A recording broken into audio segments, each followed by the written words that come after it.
A great plan is worthless if it's full of hidden pitfalls. Planning for the future feels empowering until your plans hit unexpected roadblocks. Avoiding these mistakes transforms your plan from fragile to unbreakable.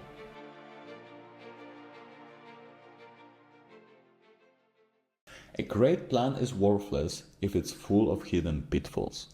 In this video, I'll expose the most common planning mistakes and how to avoid them. Are your long-term plans setting you up for success or sabotaging it? Let me show you the biggest mistakes and how to avoid them when it comes to the planning process.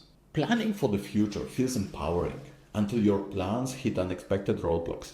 Let's go through the common mistakes that people, including myself, make in long-term planning and defining success. The good news, those pitfalls are avoidable, so I want to bring you the awareness of them so that you can properly prepare and notice if you're actually a victim to one of them. Here are the top 7 mistakes in long-term planning and how to avoid them. Mistake 1. Starting too big. Let's face it, planning sounds overwhelming, especially if you think it in a stereotypical way of sitting down and sketching pretty much every scenario because you want to be comprehensive in your approach. If you're just setting out on this journey and made a decision that you want to change your life and plan it a little bit better, start small. Even if you want to be more strategic and think of the vision for the next few years, start with one area of your life. Don't go overboard and don't try to overcomplicate trying to plan for everything. It's better to prioritize the area that is the most pressing for you. Set the vision and objectives for that and jump straight into the implementation, so that you can feel the change that is going to bring, and then you can repeat it and move to the other area, and then you can move to another, and then you can move to another. With that, you build up the plan over time while generating lots of quick wins in the meantime, while also learning a lot about yourself and how you are able to effectively execute upon your plan. Mistake 2, front-loading long-term plan. I've been the victim to this pitfall very often at the beginning. What does it mean? Essentially planning overwhelmingly too many details at the beginning of the plan, or putting too many things at the beginning of the plan. And if you take a step back, what do you see? 80% of what you need to deliver in the first 2 years, and afterwards there's pretty much nothing. We tend to overestimate how much we can do in next year or so, but we don't even realize what's possible in the next 5 to 10 years. It's alright if that's the case for your most urgent area of your life to fix. Probably you can't wait a little bit longer, but it can be across every area. What I like to do is to assign a title to each year of my plan. Imagine your next year is a movie. What title would it have? And what role you, its main actor, would play? Mistake 3, tunnel vision. What is tunnel vision? It is blindly focusing on usually one metric and ignoring everything else, and especially the big picture. Have you ever seen the horse with those things around his eyes so he cannot see to the sides? That's exactly what I'm talking about. Although with the horse it has an actual reason, but it's too big of topic for this video. Focusing too narrowly on one aspect of your plan blinds you to opportunities and risks that you might encounter along the way. For example, prioritizing profit without considering team well-being can lead to burnout if you're a company. Or focusing too narrowly on your salary or any other metric in your life can endanger the big picture. What is the fix? Regularly zoom out and elevate yourself to see the big picture and seek diverse perspectives. If you already have your plan, track your metrics across all the areas of your life. That helps you keep the perspective how focusing too narrowly may endanger everything else. Of course, sometimes you have to. Sometimes one area is just burning so much and you need to fix it, and that's fine. For example, your health or your financial situation. But always keep that big picture on top of your mind. It should be a choice and prioritization, not a blind tunnel vision. Delivery manipulation. Sometimes it might be so tempting to tick something of your goals or to-do list just so that subconsciously we might try to enter this internal dialogue of, I think I did enough, or it's good enough, I can take it off and move on, right? And sometimes it's true, sometimes it's not. I'm the first one to always talk about the Pareto efficiency and Parkinson's law, but there are exceptions.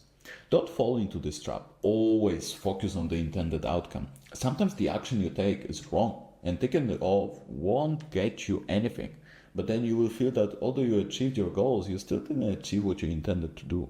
For example, you set out to learn a language and set out a metric of spending 15 minutes every day on it. It's good enough, you think, but it's a process metric. We have two types of goals. We have process and project goals. Most of our critical goals are project-based, and process leads to their delivery.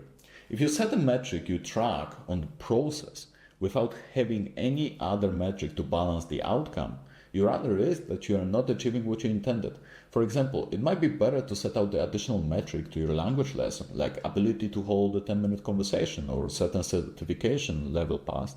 That's the one that I'm actually using. Don't manipulate yourself into thinking that you achieved something if you truly know in your heart that you didn't.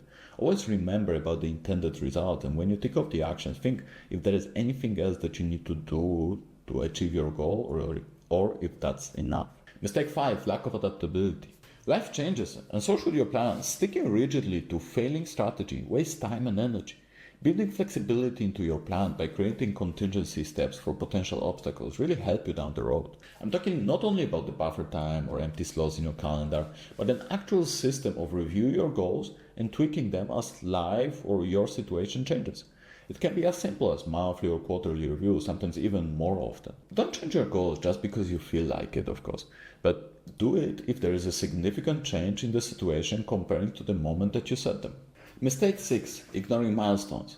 Focusing solely on the end goal makes progress feel invisible, leading to a frustration as you go through it. Very often it might feel you are trying to leap over the huge mountain as opposed to actually climbing it. Break your goals into milestones, small actionable steps, and celebrate every win along the way. It will help you realize that your goals are actually achievable, and they are not only some unrealistic dreams. And celebration helps you stay resilient and motivated as you move forward. Mistake 7, poor communication. If your team or your stakeholders don't fully understand the plan, misinterpretation and misdeliverables can occur. Clear, consistent communication ensures alignment and shared ownership of the plan. That includes your family as well.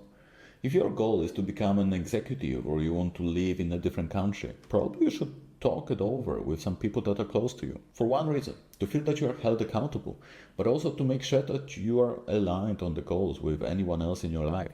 At certain point of time, if you realize that your goals are misaligned with those of your closest ones, you will face a choice, either your goals or them. And the sooner you know it, the better. Avoiding these mistakes transform your plan from fragile to unbreakable. Address the tunnel vision, build realistic timelines, embrace the flexibility. Add milestones to celebrate the progress and communicate clearly the goals with the other people in your life. Here's your challenge. Review your current long-term plan. Identify one potential pitfall, like a tunnel vision or delivery manipulation, and try to fix it this week. Success starts with a smart planning.